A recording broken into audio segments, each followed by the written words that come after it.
yang tadinya nggak tahu, cuma hanya di belakang layar atau di depan layar. Jadi dari detailnya tuh setelah aku mendirikan ini tuh aku tahu. Oh, oke. Gitu. Dan itu suatu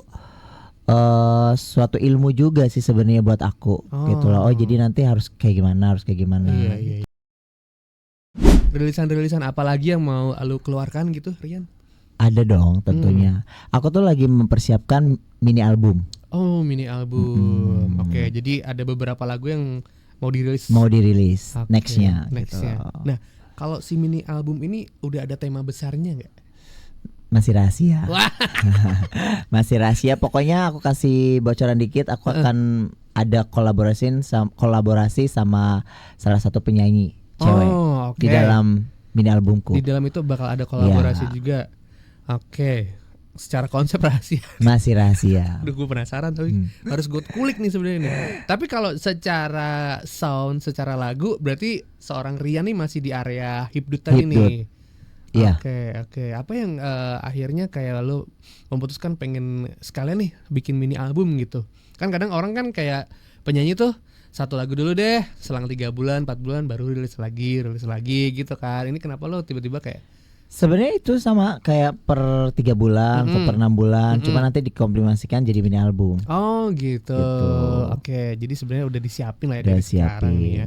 Dan disiapin sama label yang dibikin sendiri nih. Dibikin sendiri, tapi kan ada tim. RR Brilliant ini nih. Nah, RR itu kan dari Rian Reels. Nah, itu kenapa akhirnya lu juga mikir ya udahlah gue juga mending bikin sendiri gitu. Maksudnya apa nggak ribet? Kadang kan artis kayak oh ya udahlah biar diurusin yang lain gitu kan. Lu kenapa kayak sekalian membangun bisnis gitu ya atau gimana? Sebenarnya kalau dibilang ribet pasti ribet ya. Cuman emang basicnya suka pengen ngerjain apa yang belum pernah dikerjain. Oh, gitu penasaran. dan aku di sini nggak mau hanya sebatas terlena dan ya udah deh udah ada yang ngurusin. Tapi aku juga di sini tahu akan keterlibatannya suatu perusahaan itu sendiri. Oh, oke. Gitu loh. Jadi yaitu selagi masih muda kita bisa berkarya, kita juga bisa jadi pembisnis. Itu di perusahaan kita sendiri. Gitu. Nah, kamu deh. Jadi turun ke dunia musik tuh nggak cuma nyanyi doang, tapi seorang Rian ini penasaran sama industri bisnisnya gitu industri bisnisnya. Jadi yang tadinya nggak tahu, cuma hanya di belakang layar atau di depan layar. Jadi dari detailnya tuh setelah aku mendirikan ini tuh aku tahu. Oh, oke. Gitu. Dan itu suatu ilmu juga sih sebenarnya buat aku.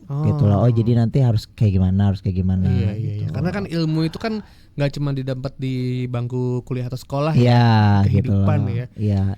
Tapi seorang Rian ini ternyata sobat RDI ya, walaupun aktif di dunia entertainment tapi ternyata juga sudah meluluskan dunia pendidikan ya. Iya. Udah kuliah sampai S2 ya ternyata ya. Aduh.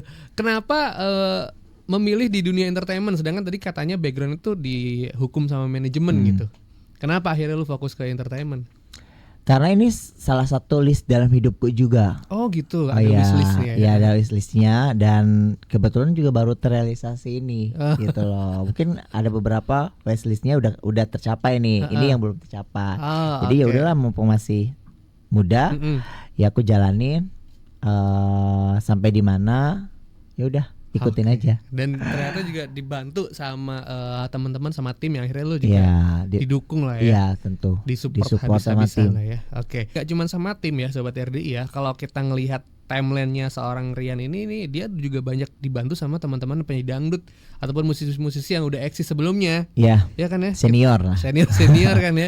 Kita bisa lihat ada Gaya Yobi, terus siapa namanya? Gaya Yobi. Dan aku kenal Gaya Yubi itu sebelum jadi Gaya Yubi yang sekarang gitu loh. Oke. Jadi dia masih piyik ya dulu ya. Iya, aku tahu. Jadi pas kemarin dia mau aku kasih tahu info mau launching, ya alhamdulillah dia mau support. Oke. Jadi seru juga lah ya.